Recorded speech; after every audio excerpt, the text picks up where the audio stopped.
The Trail of Tears was a very traumatizing experience and one of the most important figures in American history. But before anything else is explained, there are some things you have to know about the historical period in which it occurred.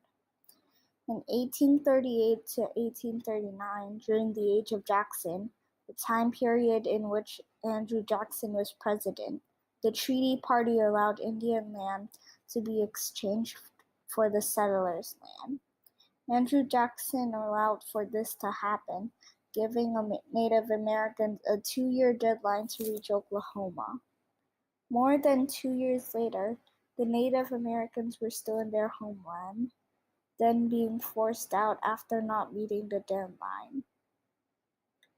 For this, some people thought Andrew Jackson to be an uneducated and cruel ruler, while some considered him to be a great leader after developing democracy. The Seminole migrated from Florida, the Creek from parts of Alabama and Georgia, areas of Alabama, Georgia, Tennessee, North Carolina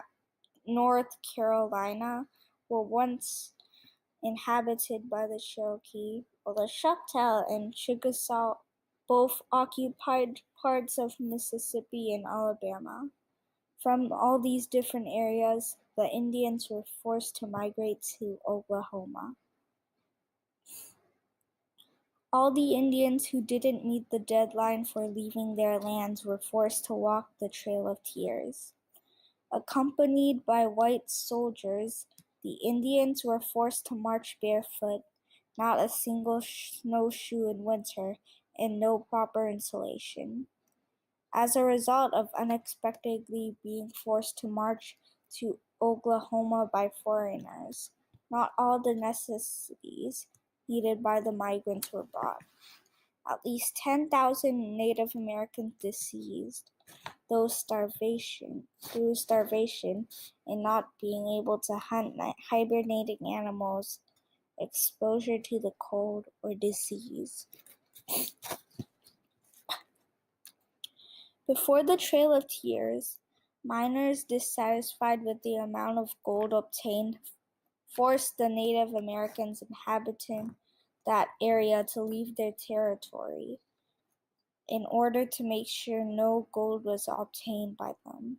Social refers to the quality of everyday life, so after having been forced to leave changes the quality for worse by not having a community who will leave you alone, and having been being threatened every day, which categorizes this as a social push factor.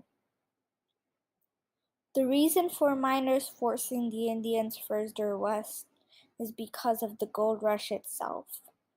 Geological factors, which are caused by the environmental conditions, create gold inside the Earth's crust, which classifies this factor as a pull factor by motivating miners to come to the mining site for gold, and an environmental one because of the natural world creating gold in the Earth's crust. In hopes to make fortune for migrants, this migration was also caused by an economical pull factor as a result of these hopes. Another environmental pull factor was that the Indians' land was perfect for farming cotton, which was because of a natural condition. This migration was also caused by a push factor, a political one. Andrew Jackson, the governor, was the one who forced the Indians out. This is a treatment of Andrew Jackson on the Native Americans. Created using Powtoon.